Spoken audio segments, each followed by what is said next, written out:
Hi, everyone. Welcome to the Top Lessons podcast. I am your host, Kathy Inglot, and with me is a very special guest. She is the sleep expert. Welcome to the show, Dr. Funke Afolabi-Brown. Thank you so much for being here with me. Thank you so much for having me. I am so happy that you're here with me because I think so many of my listeners will be able to share some of your tips, your lessons of how to get optimal performance and sleep so that we can all get that restful sleep that we all want and desire. And every one of us is terrible at sleep habits. So before we start, I wanted to actually make sure that everyone knows how accomplished you are. You are a triple board certified sleep medicine physician. You are a clinician, speaker, consultant, coach, mommy, and you have been trying to help professionals and children prioritize sleep to thrive, achieve optimal health, and live to their fullest potential.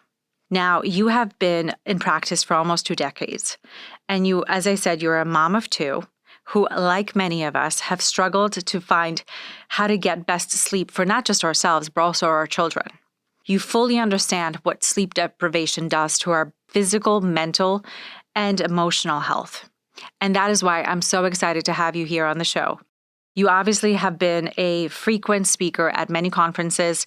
You've been on ABC, and you are across organizations and businesses to try and achieve improved employee health by optimizing sleep and healthy habits of sleep.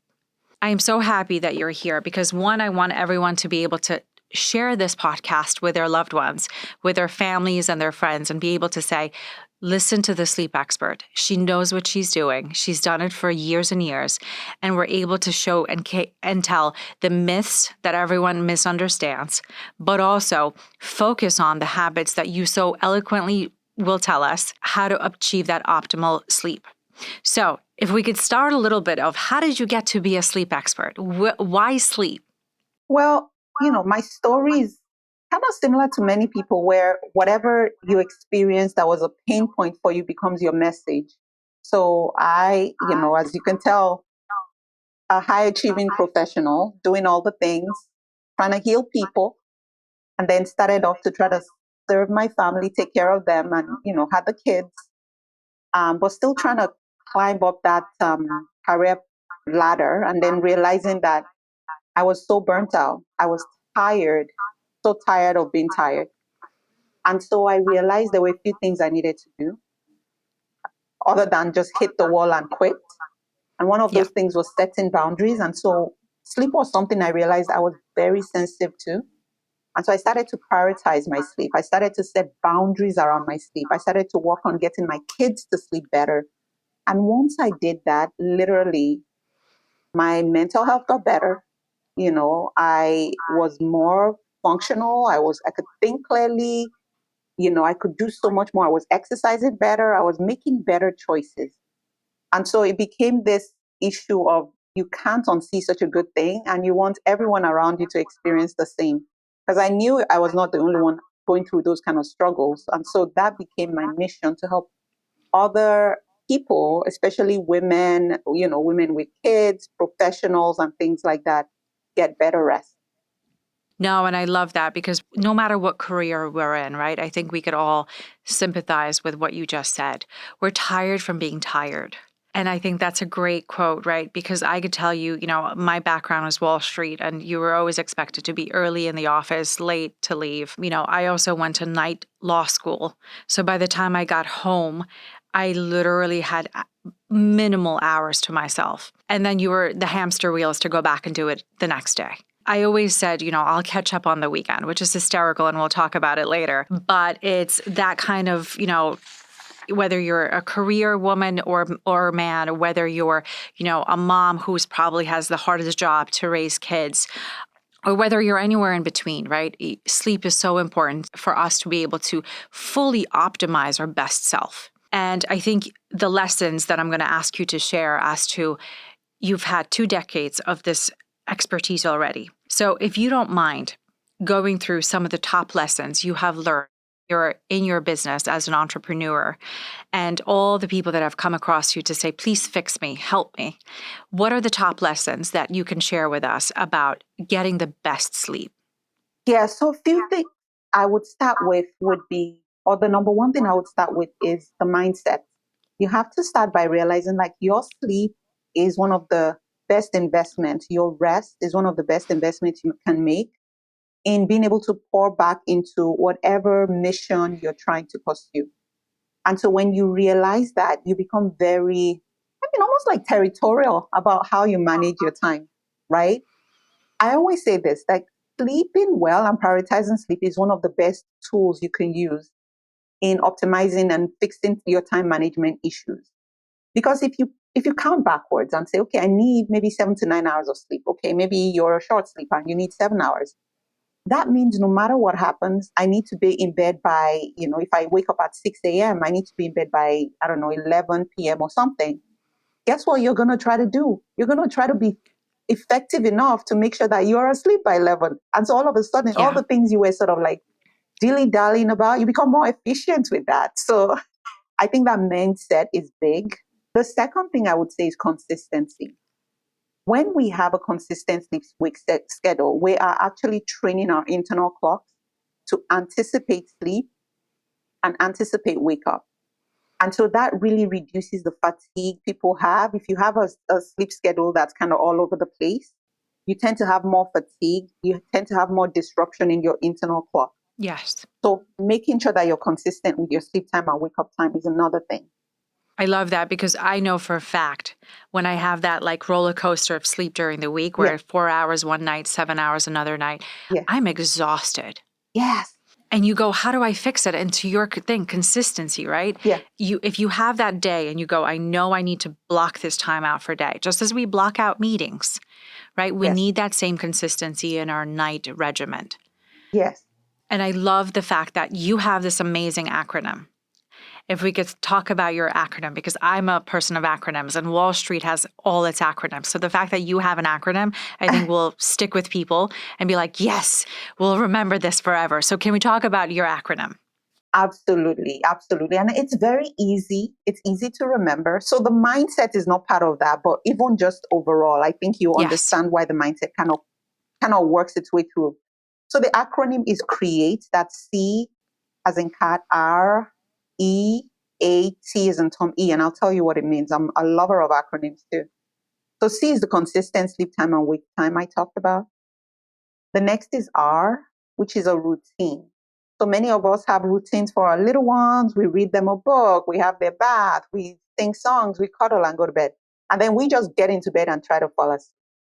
And so if you have a routine where you are doing things for yourself, especially if you've had a very busy day and you've been doing things for everybody else, having a bedtime routine, 2 or 3 calming activities that lead you in the direction of the bedroom will be a big game changer for your sleep. Again, it's cueing your body to anticipate sleep. It's a ritual.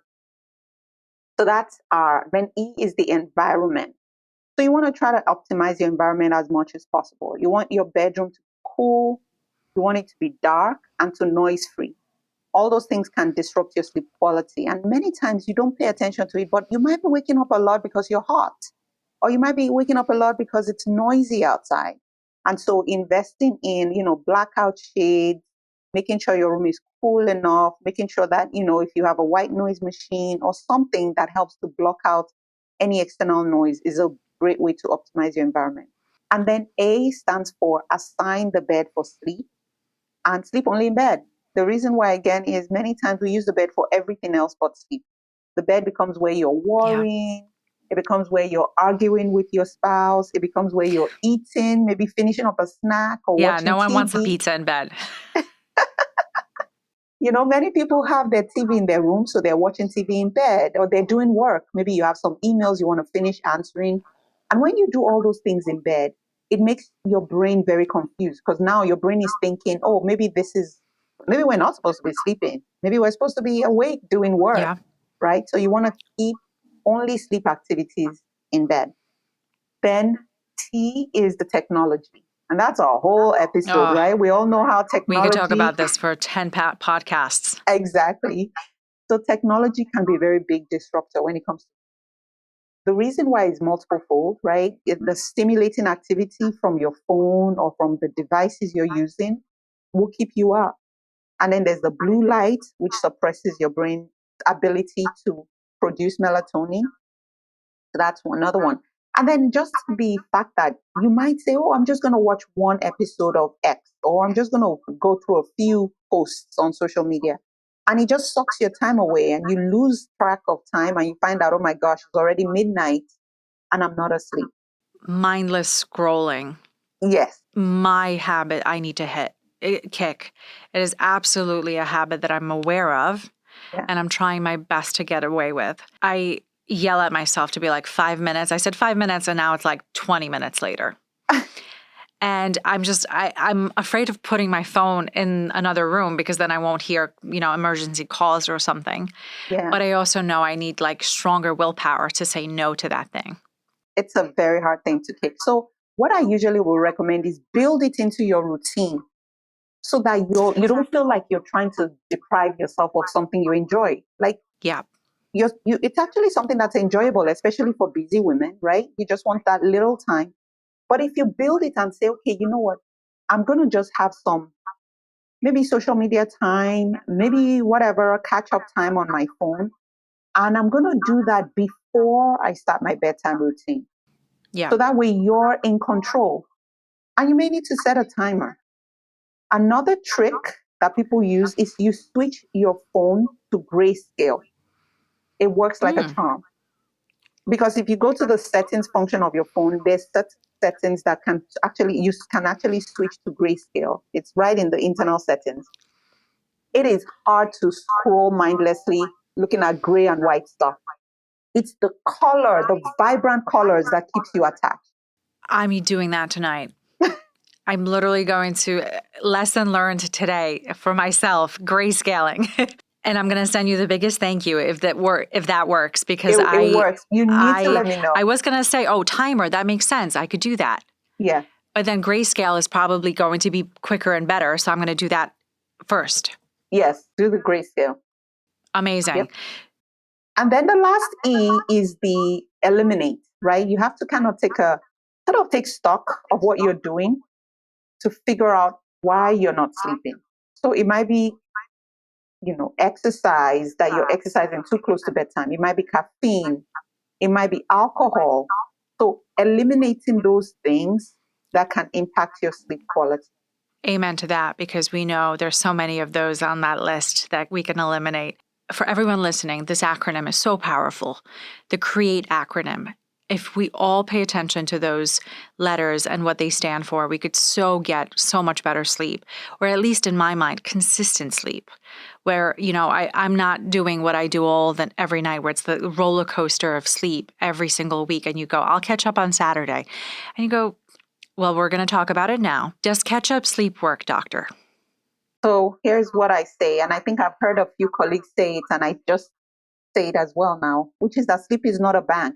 You can't save your sleep in I'm just going to catch up. I'm just going to deposit on sleep for the weekend and hope that will last me the entire week. At least not intentionally. So if you do the math, it doesn't add up, right? If you're only sleeping 5 hours during the week, you'll be deficit by the end of the week by maybe 10 hours. Yeah. And most times, even when you try to catch up during the weekend, you're probably maybe sleeping an extra 2 hours or 3 hours. So you will always be in deficit. So I would rather you do this. Try to be more intentional about your sleep during the week, and it won't be perfect. And if you need to sneak in maybe 1 hour, 2 hours extra on the weekends, it's okay. But don't intentionally make yourself short on sleep on the weekdays with the intention of hoping to catch up on the weekend. The math is not going to math.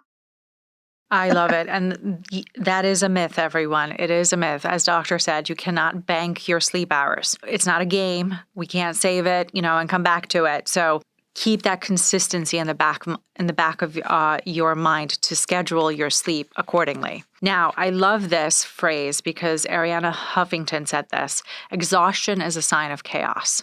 And I use the word hangry all the time because when I'm hungry, I'm hangry. And when you're sleep deprived, you're definitely sleep angry. And I know how I am, and I know how other people are, because I could literally almost say, did you eat? And if you didn't, you're hangry, or did you not get enough sleep? Especially, I think, more for children. So I think moms out there, when your child hasn't slept well, you know what's coming the next day. They're going to be angry because they did not get a restful night of sleep. Are there lessons to learn about how do we get optimal sleep when it comes to not having that chaos be the result of it? Is there anything quick and dirty that you can teach us, especially maybe for the moms listening, to get better sleep for children? Oh, yes, quite a number. I would say boundary setting is the first, because depending on the age of the child, you might have a toddler or a school age child who wants to push limits. I usually say they have FOMO, right? They feel like, well, I don't want to go to sleep. I want to tell you about my day. I want another hug. I need I need you to tuck me in again. I need to use the bathroom. So you have to set boundaries to say, okay, maybe one request you get, and then after that, we're done. We're going to have to resume this tomorrow. One quick way to address that, I use what I call the bedtime pass. So you can create the bedtime pass is literally you create it, you just cut some paper up. Your child puts in maybe one or two, and those are their bedtime passes. They put it right by their bed. And if they have one request, they have to give up that pass. So they trade it in. So if they come and say, I want to tell you something, okay, you'll say, okay, you want to tell me something? Sure, but you have to give me your pass. Are you sure you want to use your pass? And so they start to think, oh, wait, I don't think that's worth that's amazing. I pass. love that.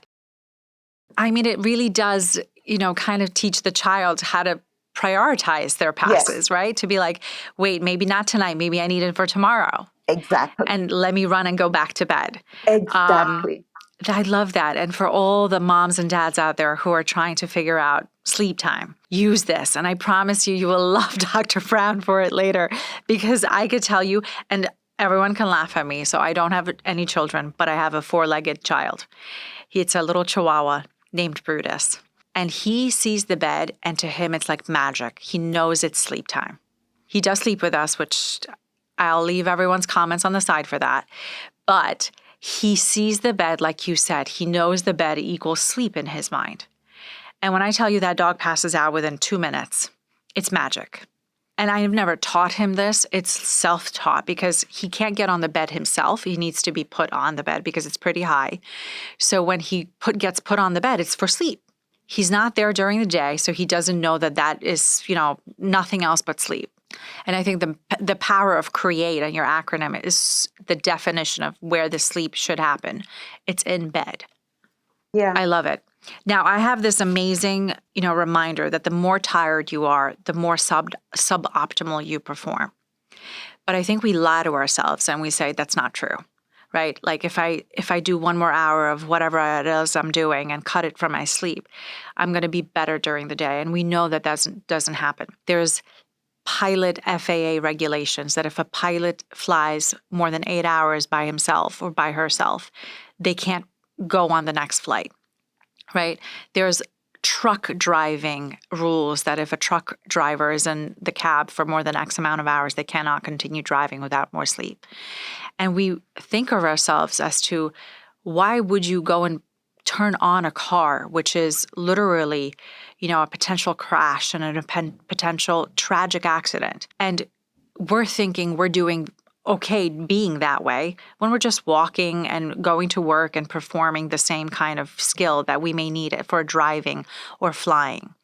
So I think when we put it in that extreme context of, pilot versus you, the worker in the office, we think those are not the same. But yet, in my eyes, when you break it down as to exhaustion, it's very much the same ask, right? You don't want your cardiologist operating on you when they haven't slept and you're, patient number 20. And you're like, don't worry, I'll just fight through it. And you're like, put that scalpel down. Maybe we'll do this tomorrow, right? Versus the person who's flying your, 300 passenger plane and you go, I really need to get somewhere, but you're like, but you shouldn't because you're exhausted. So you go, the highest performance has to have the highest optimal sleep. And I think your words of, create and the acronym and all of the lessons are so powerful that whether you're a child or whether you're an adult, we just need to all do better to perform better. I have worked on Wall Street for many years, and I could tell you that the formula of most Wall Street people is very little sleep. You eat caffeine and and you eat calories and drink caffeine just to get through the day as much as you can. I used to have like 4 cups of coffee during the day. And my doctor finally said, you need to cut that out because your heart's racing and you can't perform this way. And he's like, how many hours of sleep did you get? I'd be like 4, 5 at the best day. He's like, you're going to have a heart attack. You're literally setting yourself for a heart attack. And I said, well, I can't die now. I'm like, I'm nowhere near the career path I want to be. So I literally listened to those words and I cut down from 4 cups to 1 cup of coffee. And I said, what else can I do? And the answer was sleep. I literally answered my own way. And I said, the answer is sleep, and it has to be sleep.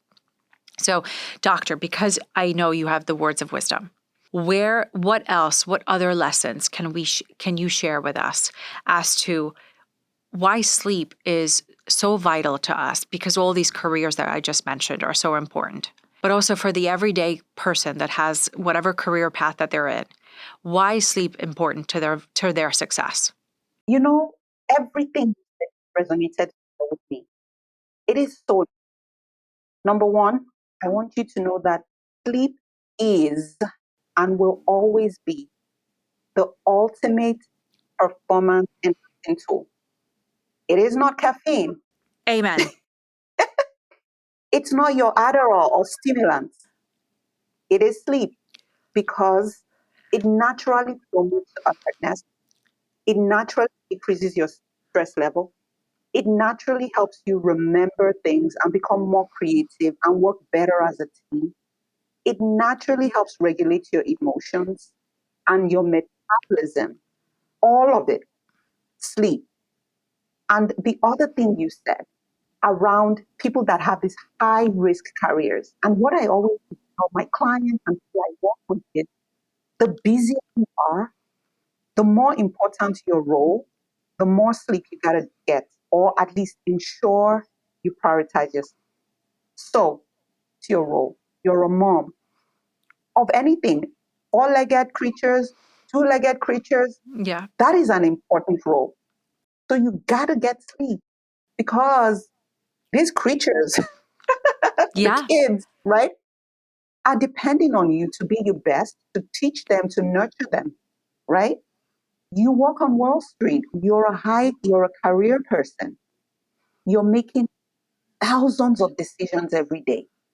Guess what you need for critical decision making? Good sleep. Yeah. So it is so important. In fact, we lose millions annually. In fact, no, billions as a result of poor sleep. If you have an organization where everybody's deprived, they may show up at work, but they're not at work. Correct. So they're losing money because they're not able to perform at their ultimate. They're losing money because a lot of them now have hypertension and diabetes and obesity that you're paying for in their healthcare insurance. And they're losing money because sometimes they get sick or they get into an accident, and now, they got to pay for all those things. I think you hit something on the head, because the first thing you mentioned is the drugs, kind of what people take to like perform better, right? The Adderalls of the world or whatever else you may be taking. And we all need to take the drug of sleep, right? I love that context of what you just phrased, because you literally are like, you don't need supplements or these other things over the counter or not over the counter.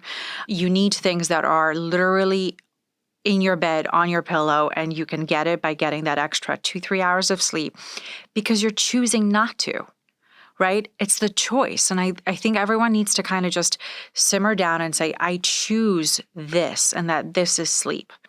And when you choose something else, you're sacrificing something else instead of that. So the sacrifice is there, no matter what it is that we try and lie to ourselves about, right? And you go, why would you go to your work? And look, I said the extreme as a pilot or, a surgeon or, the truck driver. Those are the extremes where we literally see on, news headlines, truck driver kills X amount because of sleep deprivation, right? But you go, I too am sleep deprived. What was my consequence? And the consequences could be that your children see that you're angry, or in my case, sleep hangry, right? Or whatever it is that you're doing that isn't done well.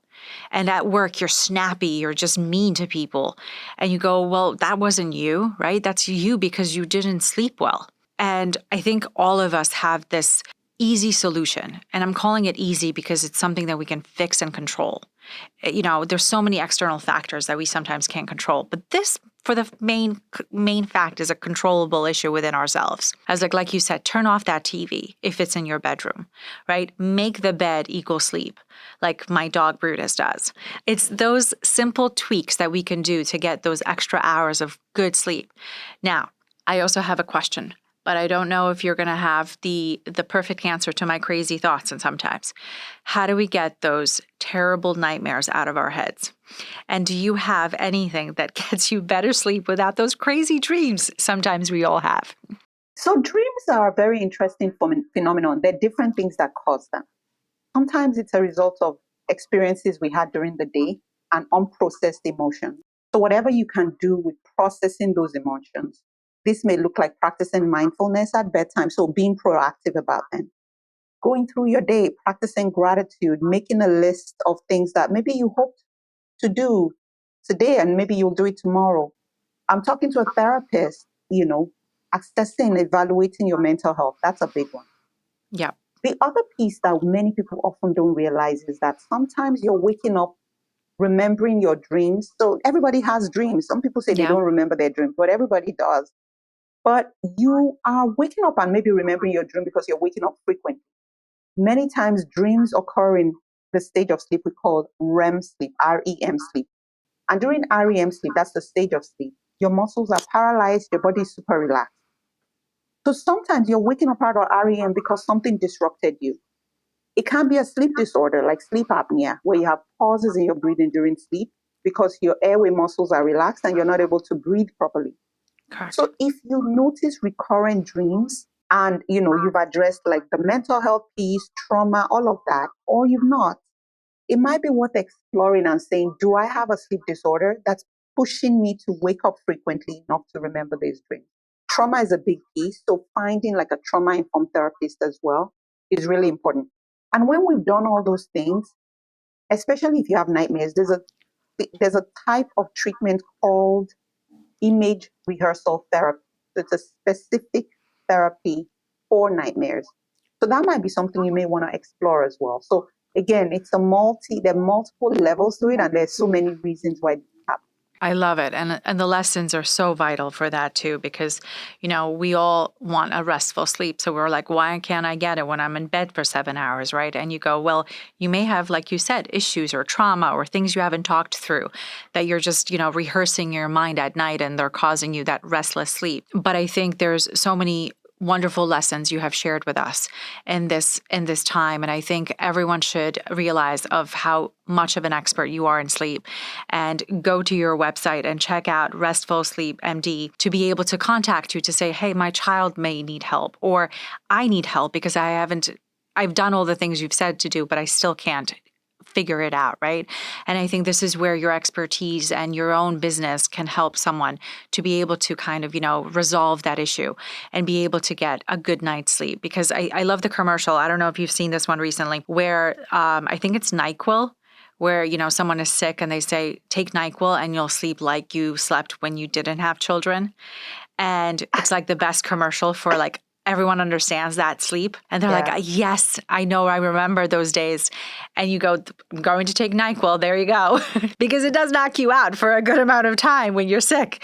But some people, also use it as a sleep aid because they're like, I can't just fall asleep, right? I'm staring at the ceiling for an hour or two. So let me take that sleep aid. And I know for a fact sleep aids do help, but they're also very, synthetic in the way that they work. Absolutely. And I don't encourage anyone to take those. I think, like what you just said, deal with whatever is that underlying issue so that you don't need those supplements or those synthetics to help you fall asleep. Yeah, no, I agree. It's all about going to the root cause. Where is it coming from? Like it's a band-aid, all the supplements. Short term, like you said, if you're sick, it might help.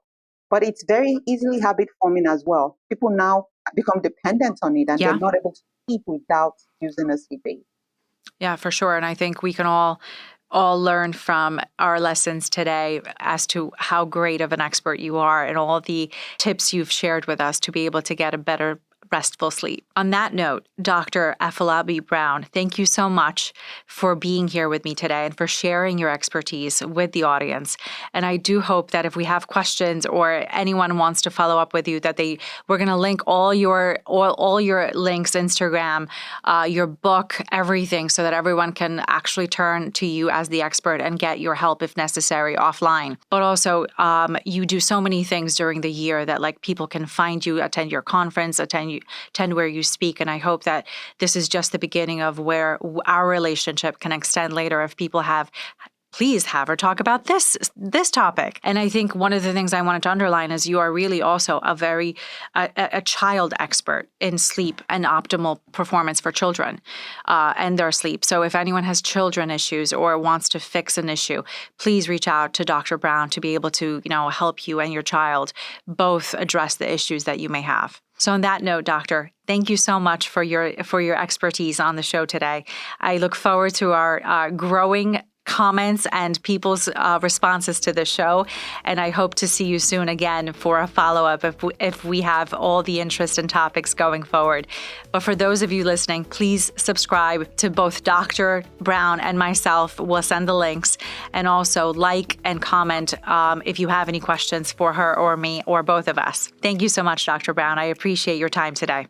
Thank you so much for having me. Talk to you soon. Have a great one.